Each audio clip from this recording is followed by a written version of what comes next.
김은둔갑 기획 시리즈 8번째 시간입니다. 경금을 일간에 두고 있는 명식의 김은둔갑의 원리에 대해서 살펴보겠습니다. 경금의 특징은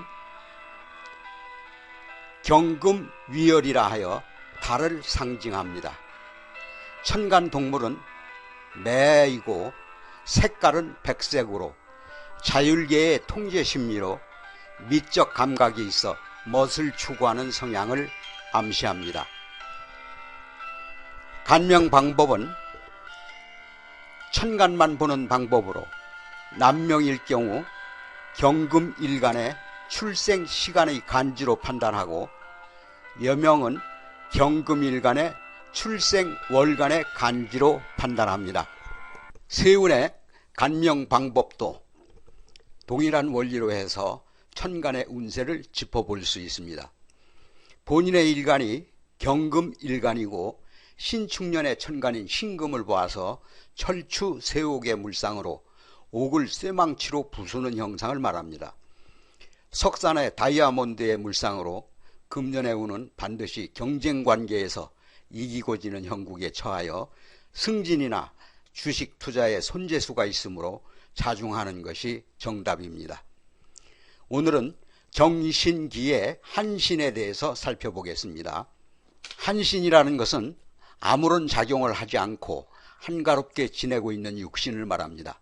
용신은 사주를 이롭게 하는 육신이고 희신은 용신을 생조하는 육신이며 기신은 용신을 파극하여 해롭게 하는 육신이고 병신은 사주를 병들게 하는 육신이며 약신은 병신을 제거하는 육신으로 제각기의 기륭간에 작용을 하지만 한신은 말 그대로 한가할 한자, 할 일이 없어서 한가하게 여유 있는 육신이므로 사주의 기륭에 아무런 영향을 주지는 않습니다. 그러나 다음과 같은 위기에 한신의 중요한 역할을 할 수가 있습니다. 예를 들어 행운에서 기신을 만나 용신이 파극을 당할 때 한신이 행운에서 들어온 기신을 억제하거나 합하여 타오행으로 전환시켜 기신을 무력하게 만드는데 이때의 한신은 희신의 역할을 톡톡히 하게 됩니다. 경금일간에 대한 김은둔갑을 살펴보겠습니다. 경금이 간목을 보게 되면 천간충으로 복궁최찬이라고 합니다. 도끼로 나무를 패는 형상을 말하는데요. 진취적, 열정적 성향으로 앞뒤 재지 않고 행동하므로 자충수에 빠지거나 구설수가 많은 형국을 낳고 있습니다. 경금이 을목을 보면 천간합이 됩니다. 그래서 석산착화라고 하여 바위산에 작생하는 들풀을 상징합니다. 자존심과 자립심이 강하고 고고한 성정이 돋보입니다. 연구 기획이나 운동교육의 적성에 길합니다.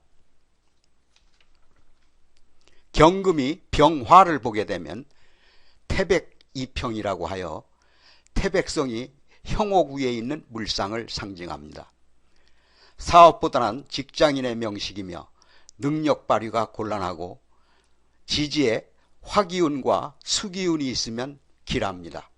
경금이 정화를 보게 되면 정정지격이라 하여 불로 녹여진 쇠의 물상을 말합니다.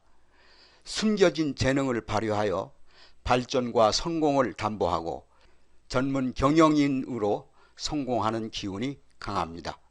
경금이 무토를 보게 되면 유로무화라고 합니다. 화로는 있으나 불이 없는 형상으로 매와 곰이 다투는 형상입니다. 움직임의 폭이 넓고 크며 역마가 있는 가운데 흉포한 기운이 감도는 형상을 말합니다. 경금이 기토를 보게 되면 관부형격이라고 합니다. 쇠가 흙 속에 빠지는 형상으로 후원성은 있으나 도움이 안 되며 관제구설로 시비수가 많고 타인의 도움이 백해무익하여 고립무원을 암시합니다. 경금이 다시 또 경금을 보면 양금상살이라 하여 태백이 겹쳐 있는 형상을 말합니다. 충돌과 경쟁으로 분리 파탄수를 면치 못하고 각종 사고수에 취약합니다. 경금이 신금을 보면 금년의 운이네요. 철추세옥이라고 합니다. 석산의 다이아몬드 물상으로 반드시 이기고 지는 형상을 말하는데요. 집요하고 깐깐해서 분기탱천하는 기운을 갖고 있기 때문에 자중하는 것이 가장 길합니다. 경금이 임수를 보게 되면 득수이청이라고 하여 큰 물에 우뚝 선 거석의 물상을 말합니다. 재능과 지략이 우수하여 사태의 추이를 지켜보며 기획 전략을 잘 짜서 발전 성공함을 상징합니다. 경금이 계수를 보게 되면 반음대로라고 하여 쇠에 녹이 쓴 자형을 말합니다. 자중질환으로 실패가 예상되고 오류가 있는데도 불구하고 독선으로 빠지기 쉬워 자충수에 면하기 쉽습니다. 오늘은 경금일간에 대한 기문둔갑에 대해서 살펴보았습니다.